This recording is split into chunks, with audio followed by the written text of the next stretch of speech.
Amalan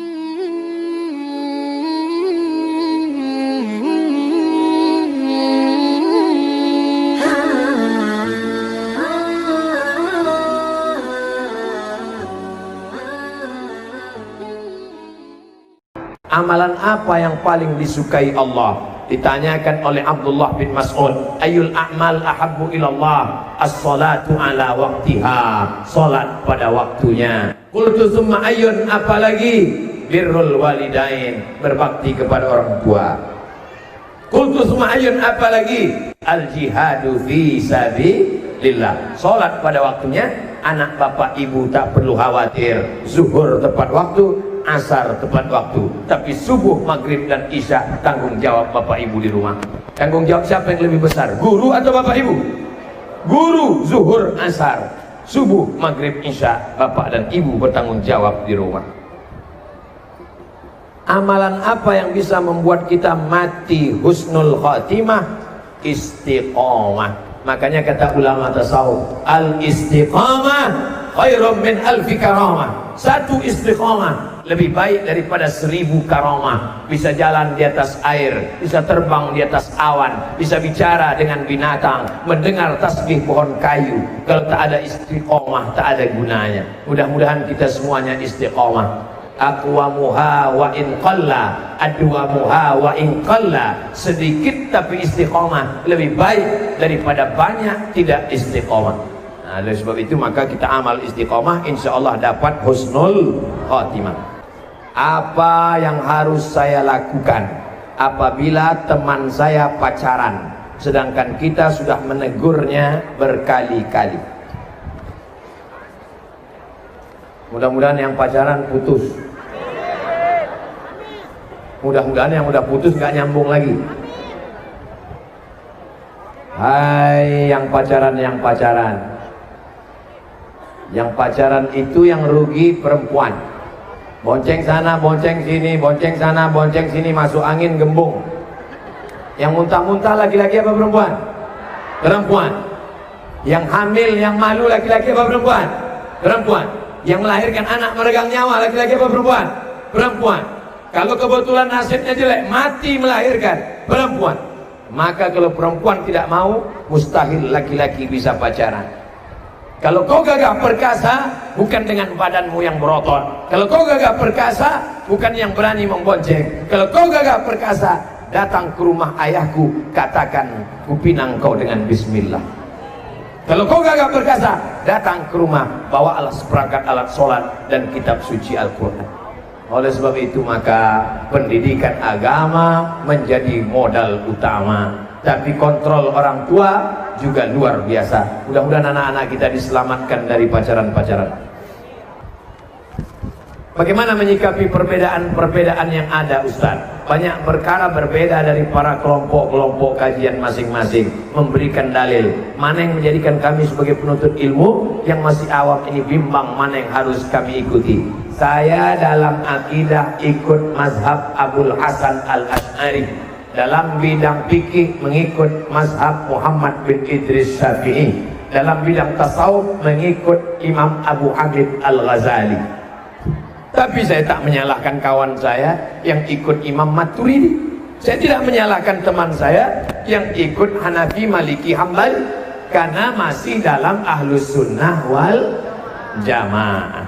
Tapi saya pribadi kalau diminta untuk menjadi imam, maka saya tanya dulu, di sini biasanya pakai kunut atau tidak? Pakai, Pak Ustaz. Saya maju. Di sini pakai kunut atau enggak? Enggak, Pak Ustaz. Saya batuk cari imam lain. Karena saya kalau subuh pakai kunut. Dulu yang orang kelahi. Ini pertanyaan zaman dulu. Yang kelahi antara kunut enggak kunut itu dulu. Sekarang orang udah enggak kelahi lagi masalah kunut enggak kunut, karena sama-sama enggak sholat subuh. Apa syarat seorang mengajar? Apakah harus dari pesantren ataukah dia harus LC dulu? Istri bapak hamil. Istri bapak hamil. 9 bulan 9 hari, kurang 1 hari lagi. Tiba-tiba mules. Papa mules, Pak. Akhirnya bapak bawa Saking mau cepatnya, belum sampai rumah sakit ada tertulis dokter. Langsung bapak mampir ketuk pintu, dokter, tolong bantu, istri mau melahirkan. Lalu dokter buka pintu, mohon maaf pak, saya memang dokter. Tolong istri saya. Mohon maaf, saya dokter hewan. Bapak mau nggak nyerahkan istri bapak ke dokter hewan? Tidak, karena menurut bapak ini bukan ilmunya. Bapak takut menyerahkan istri ke dokter hewan karena tidak sesuai ilmunya menurut bapak. Padahal nyawa satu orang. Mengapa bapak mau mengikhlaskan amal bapak tidak bermakna pada orang yang tidak mengerti agama? Idza wusidal amru ila ghairi ahlihi fantazilis sa'ah. Kalau kau berikan sesuatu pada orang yang bukan ahlinya, maka tunggulah kehancuran. Maka kalau dalam bidang agama, serahkan kepada kiai, tamat pondok pesantren, tamat dari UIN, tamat dari Universitas Islam, tamat dari Al-Azhar, dari Ummul Qura Makkah, punya standarisasi mengajar. Kalau tidak, kita khawatir dhalla wa adalla. Saya tidak mengatakan mesti alumni Azhar, enggak. Dari UIN Ciputat, dari IAIN, dari Sekolah Tinggi Agama Islam, dari pondok pesantren, ini baik. Tapi mesti keahlian. Kita naik pesawat, tiba-tiba ngomong pilotnya, mohon maaf pilot yang asli sedang demam, saya sebenarnya super angkot untuk coba-coba. Mau gak naik pesawat? Walaupun gratis, saya yakin turun semua. Sedangkan untuk naik pesawat dari Pekanbaru ke Jakarta aja kita nggak mau. Kenapa ibadah kita, sholat kita, puasa kita, akidah kita serahkan pada orang yang tidak mengerti agama? Kenapa demikian? Maka penting mencari guru. Al-isnad minad din, kata Imam Abdullah ibn Mubarak. Sanad itu bagian dari agama. Laulal isnad laqala man syaa ma syaa. Kalaulah bukan sanad keilmuan dari kiai tuan guru sampai kepada sahabat Nabi, maka tak mungkin amal kita benar. Maka insya Allah di Jakarta ini masih banyak para alim ulama. Ikuti kajian Kiai Haji Al-Fadil, Kiai Mahfud Asirun, baca kitab kuning kata tasawuf, nama kitabnya Tambihul Mughtarrin, peringatan pada orang-orang yang tertipu merasa sedang beramal padahal sebenarnya tidak beramal. Andai saya di Jakarta, andai saya tinggal di Jakarta, pasti saya tidak absen mengikuti kajian kitab Tambihul Mughtarrin yang ditulis oleh Imam Abdul Wahab As-Sa'rani, ulama besar, murid dari Imam Jalaluddin Abdurrahman As-Suyuti, di antara wali-wali Allah Subhanahu wa taala. Ikuti kajiannya, cari jadwalnya, nama kitabnya Tambihul Mughtarrin. Apa yang lebih baik kita lakukan apabila ketika pelajaran berlangsung langsung terdengar azan? Apakah kita hentikan pelajaran atau nunggu belajar selesai baru sholat? Yang paling bagus adalah serentak pemahamannya 3. Guru di kelas, siswa, dengan yang buat jadwal. Jadi kalau 3 ini serentak seragam, insya Allah ketika jam pelajaran berakhir jam 12, jam 12 lewat sekian azan, 11.40 ke 12.30 menit, oke, tak masalah. Sholat zuhur Jakarta 11.40, ditetapkan sholat zuhur di masjid jam 12, masih bisa. Kenapa? Karena di Masjidil Haram pun jarak azan dan iqamat setengah jam. Maka insya Allah kalau disepakati begitu, tidak akan ada murid yang mau keluar kelas. Permisi bu, mau kemana? Mau sholat. Tenang, nanti jam 12 kita akan serentak sholat zuhur. Yang buat jadwal ngerti, gurunya ngerti, muridnya ngerti. Sholat jam 12. Adapun 20 menit menanti itu memang biasa dilakukan, bukan termasuk orang yang fawailul lil musallin.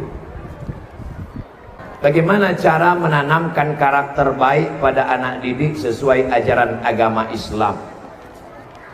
Dipanggil satu-satu. Baca doa makan, Allahumma barik lana fima razaqtana wa qina azabannar. Baca doa pergi dari rumah, bismillahirrahmanirrahim, tawakkaltu 'ala Allah, la haula wala quwwata illa billah. Baca doa naik kendaraan, subhanalladzi sakhkhara lana ma kunna lahu muqrinin wa inna rabbina munqalibun. Baca doa mau tidur, bismika Allahumma ahya wa amut. Baca doa bangun tidur. Alhamdulillahilladzi ahyana ba'da ma amatana wa ilaihin nusyur. Hafal doa tapi tidak pernah berdoa. Ada enggak ini? Hafal doa tapi tidak pernah berdoa, karena doa hanya teori. Maka cara mendidik adalah praktek, bukan teori. Ketika mau makan langsung Allahumma barik lana fima razaqtana wa qina azabannar. Ketika mau keluar rumah langsung bismillahirrahmanirrahim Allah. Ketika mau masuk WC langsung Allahumma inni a'udzubika minal khubuthi wal khaba'ith. Ketika akan tidur langsung bismika Allahumma ahya wa amut. Jangan dibaca sekarang, nanti tidur. Jadi jangan teori-teori, langsung prakteknya. Akhlak itu bukan teori. Akhlak menurut bahasa, akhlak menurut istilah, akhlak menurut etimologi, akhlak menurut terminologi. Bukan itu, praktek langsung. Saya berumur 30 tahun. Saya belum melihat Rasulullah dalam mimpi. Apakah keadaan ini dianggap sebagai celaka? Standar melihat Rasulullah di dalam mimpi nampak atau tidak nampak tidak termasuk bagian dari kewajiban seorang muslim. Melihat Rasulullah dalam mimpi adalah hadiah dari Allah Subhanahu wa taala. Sahihkah hadisnya? Hadis sahih. Man ra'ani fil manami faqad ra'ani. Bi anna syaitana la yatamatsalu bi. Siapa yang melihat aku dalam mimpinya, kata Rasulullah, maka sungguh dia melihat aku, karena setan tidak bisa menyerupai aku. Tapi orang yang melihat Rasulullah itu melihat karena ilmu, bukan melihat karena ngawur. Ustaz, tadi malam saya mimpi jumpa Rasulullah. Gimana bentuknya?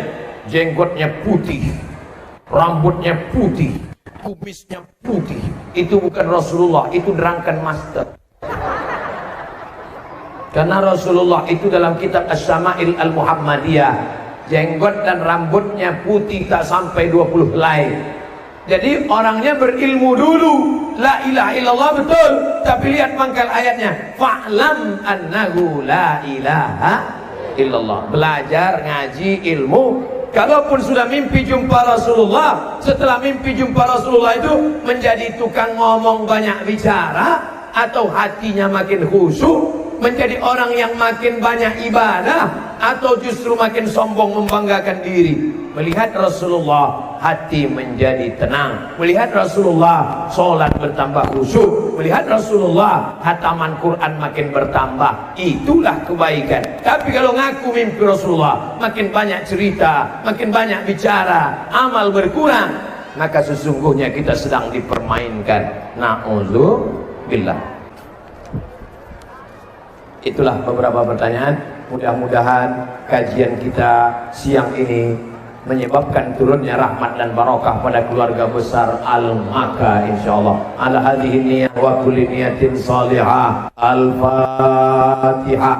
A'udzubillahi minasyaitonir rajim. Bismillahirrahmanirrahim. Alhamdulillahi rabbil alamin. Arrahmanir rahim. Maliki yaumiddin. Iyyaka na'budu wa iyyaka nasta'in. Ihdinas siratal mustaqim. Siratal ladzina an'amta 'alaihim ghairil maghdubi 'alaihim waladdallin. Amin. Puncak dari pengajian adalah doa, karena majelis kita ini diaminkan oleh para malaikat. Aminkan doa Kiai As-Sahibul Fadilah Kiai Haji Mahmud Asirun. Aminkan, khusyuk, mudah-mudahan Allah mengabulkan doa kita. Terima kasih. Assalamualaikum warahmatullahi wabarakatuh.